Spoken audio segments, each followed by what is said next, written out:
I'm not going to say anything but honest things here. I'm ashamed about what has come about in these emails, and I'll make no excuses for it. It's shameful. But I am a good person. I believe that. I go to church. I've been married for 31 years. I got 3 great boys. I still love football. I've made some mistakes, but I don't think anybody else in here hasn't.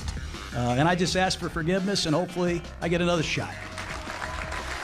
But I get choked up, because there's a lot of misunderstanding out there right now. What you read, what you hear, what you watch on TV. Hell, I worked at ESPN for 9 years. I worked hard at that job. I don't even want to watch the channel anymore because I don't believe everything is true. And I know a lot of it is just trying to get people to watch.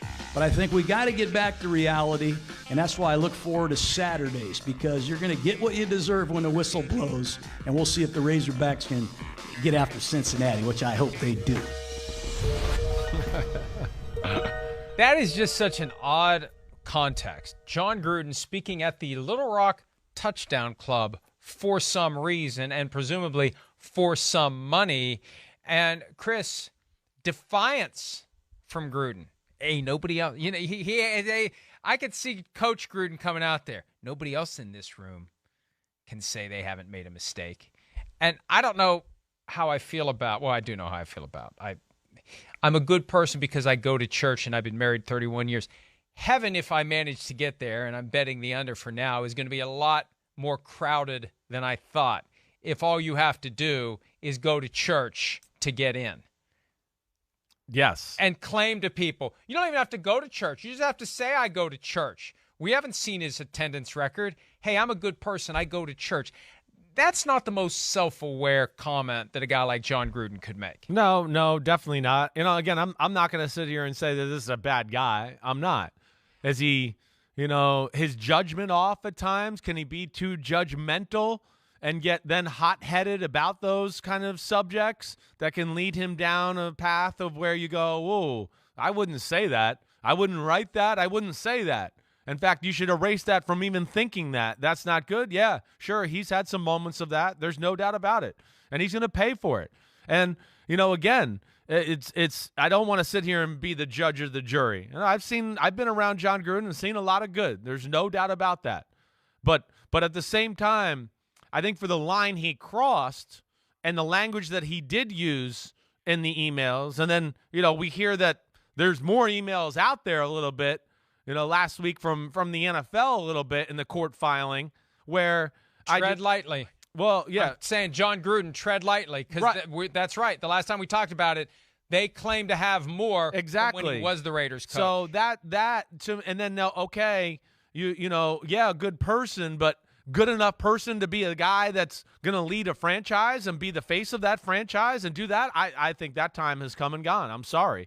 Not in the NFL. Yeah. And you sued the NFL and Roger Goodell. Right. You sued them. We saw what happened to Colin Kaepernick.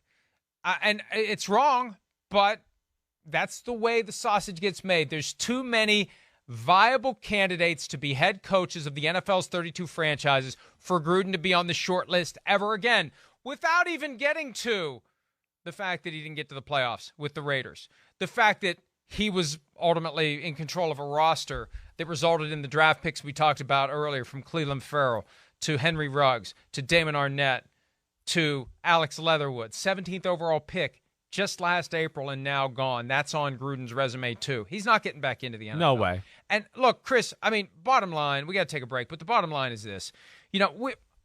I've met Gruden. I've interviewed him a couple of times. I know he doesn't like me because I call it like it is, and I'm not two-faced. His biggest problem is he is ridiculously two-faced. You've told the stories in the past. He has one way he'll act to you to your face. He has another way he'll act behind your back. He'll say one thing here. He'll say something else there. So I can't believe anything the guy says. Because he put on his Jon Gruden public face yesterday because he wants back in. We don't know what he's saying privately, but we know he's got a history of saying one thing here and another thing here. Well, there's no doubt. I can't defend that for sure. There's a part of him that is so real and it's awesome, but then there's a part that, yes, as you said, I think first off, like we've always talked about, He got fired from the Tampa Bay Buccaneers and won a Super Bowl. I mean, you didn't hear one guy there go, wow, I can't believe we just fired our Super Bowl winning head coach. Nobody.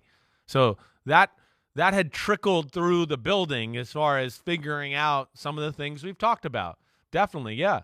Saying one thing in the meeting room, coming out and seeing a guy and saying totally different to that guy what you were saying to everybody else in the meeting room. Yeah, players are going to realize that. And that is tough to overcome in a locker room when you're not real like that all the time.